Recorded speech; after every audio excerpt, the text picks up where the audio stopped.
دیکھیں ہم تو سچی بات ہے یہ ہماری خوشی جو ہے وہ آئین پاکستان کے ساتھ، آئین پاکستان کا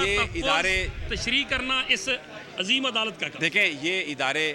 چاہے یہ عدلیہ ہے، چاہے ہماری فوج ہے، چاہے پارلیمنٹ ہے، چاہے ایون بیوروکریسی ہے،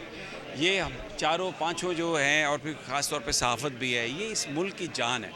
یہ پھلتے پھولتے رہیں تو یہ ملک آگے جائے گا۔ تو بالکل ٹھیک ہے، لوگوں کے اپنے خیالات بھی ہوتے ہیں، لیکن میں یہ سمجھتا ہوں پورا آپ کو آرگیو کرنا چاہیے، پوری کوشش کرنی چاہیے، جب فیصلہ آ جائے اس کو مان لینا چاہیے۔ تو میں یہی کہوں گا کہ فیصلہ جو بھی آئے، ہو سکتا ہے فیصلہ ایسا آ جائے جو ہم سمجھ رہے ہیں اس سے ذرا ہٹ کے ہو، وی شوڈ ایکسیپٹ، کیونکہ یہ ہماری سپریم کورٹ ہے، اور اگر کسی اور کے خلاف آتا ہے وہ سمجھتے ہیں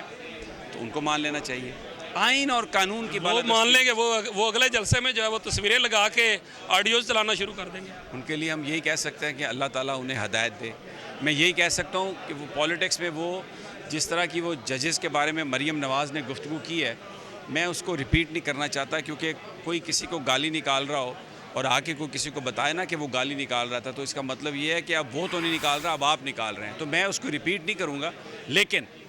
میں یہ سمجھتا ہوں کہ اداروں کو ضرور اس کا ایکشن لینا چاہیے، اور جو قانون سے چیز ہٹ کے ہے، اگر کوئی کر رہا ہے، آئین پاکستان اگر ہمیں یہ کہتا ہے کہ آپ ججز کا احترام کریں، اور کوئی آ کے ججز کو برا بھلا کہتا ہے، ان کے کنڈکٹ کے بارے میں بات کرتا ہے، تو مجھے لگتا ہے کہ عدالت کو چاہیے کہ وہ اس کا نوٹس لیں۔